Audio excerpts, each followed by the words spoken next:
क्या आकाश ईशा को अपने बने हुए मकाराना जाल में जकड़कर जबरदस्ती अपना बनाने में कामयाब हो जाएगा, या फिर सूरज वक्त रहते कावेरी जी को तलाश करके इस नापाक बंधन को होने से रोक देगा? जी हाँ दोस्तों, पति ब्रह्मचारी के इस मोड़ पर आकाश के कारिंदे सूरज पर वहशियाना तशद्दुद करके उसे लहूलुहान कर देते हैं। असल में पूरा माजरा ये है कि आकाश ने कावेरी को यरगमाल बना रखा है और इसी चाल के जरिए ईशा को मजबूर करके उससे ब्याह रचा रहा होता है। मगर इसी दौरान सूरज वहां पहुंचकर ईशा की वालिदा को आकाश के चंदन से आजाद करवा लेता है। वहां पहुंचकर सूरज ईशा को दिलासा देते हुए कहता है, ईशा जी, आप बिला खौफ खतर अपनी वालिदा के पास चली जाइए। आज दुनिया की कोई ताकत आपको अपनी माँ से दूर नहीं रख सकती, और अगर आज किसी ने भी हमारे रास्ते में आने की जुर्रत की तो याद रहे कि वो इसकी जिंदगी का आखिरी दिन होगा। सूरज के इन अल्फाज से हौसला पाकर ईशा फौरन आकाश की गिरफ्त से अपना हाथ छुड़ाती है और लपक कर अपनी माँ के गले लग जाती है। जी हाँ दोस्तों, दूसरी तरफ जैसे ही सूरज आगे बढ़कर आकाश का सहरा उतार फेंकता है और इसे इबरतनाक सबक सिखाने की कोशिश करता है, तो वहाँ मौजूद सभी लोगों पर यह सच्चाई आश्कार होती है कि घूंघट के पीछे ईशा की माँ नहीं बल्कि कोई और ही खातून बैठी है। ये भयानक सच देखकर सूरज दंग रह जाता है। इसी पल आकाश गूंजदार कहकहे लगाना शुरू कर देता है और सूरज को ताना देते हुए कहता है, भला तुम्हें किसने IAS की कुर्सी पर बैठा दिया? क्या तुमने मुझे इतना ही नादान समझ रखा है? तुम्हें वाकई ये गुमान था कि मैं ईशा की असल माँ को इतनी आसानी से यहाँ ले आऊंगा? मुझे तुम लोगों के इस खुफिया मंसूबे की पहले ही खबर हो चुकी थी। अब तुमने जो ये हंगामा खड़ा किया है ना, इसका खमियाजा ईशा की माँ को भुगतना पड़ेगा। आकाश की ये धमकी सुनकर ईशा गड़गड़ा उठती है और कहती है, आकाश, मेरी माँ को कोई नुकसान मत पहुँचाना। मैं तुम्हारी हर शर्त तस्लीम करने के लिए तैयार हूँ। अगर मेरी माँ की जिंदगी का सौदा तुम्हारी और मेरी शादी है तो मैं इस बंधन के लिए हंसी खुशी राजी हूँ। मगर असल सनसनीखेज ड्रामा तब शुरू होता है जब आकाश के गुंडे सूरज पर टूट पड़ते हैं और इंतहाई बेदर्दी से इसकी पिटाई करते हैं। वो गुंडे सूरज को कोड़ों से मार मार कर अधमुआ कर देते हैं।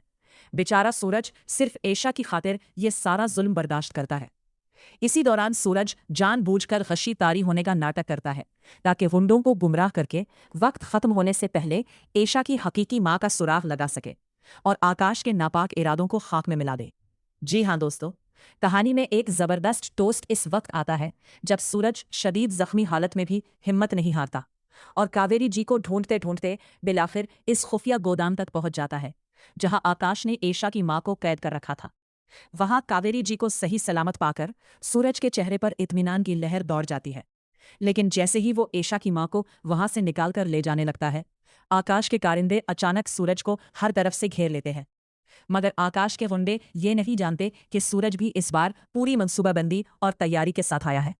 जी हाँ दोस्तों, इसी वक्त बंटी और आरो फिरती दिखाते हुए गुंडों पर एक बड़ा जाल फेंक देते हैं और उन्हें उसी जाल में जकड़कर उनकी अच्छी तरह मरम्मत करते हैं। वहां से निकलकर सूरज ईशा की माँ को हमराह लिए सीधा शादी के मंडप पर पहुंच जाता है। अपनी माँ को अचानक अपने सामने देखकर ईशा शादी का गठबंधन यकसर तोड़ देती है और दौड़ती हुई अपनी माँ की आगोश में चली जाती है। तो दोस्तों, अब जबकि कावेरी जी बाकायदा वापस लौट आए हैं, क्या सूरज और ईशा हमेशा के लिए एक हो पाएंगे? क्या सूरज अब आकाश को इसके किए की सख्त सजा देगा? अगर आपकी भी यही ख्वाहिश है कि आकाश का अब इबरतनाक अंजाम होना चाहिए क्योंकि इसने ईशा पर हद से ज्यादा जुल्म ढाए हैं, तो नीचे कमेंट बॉक्स में यस लिख कर अपनी राय दें। वीडियो को लाइक करें और चैनल को जरूर सब्सक्राइब करें।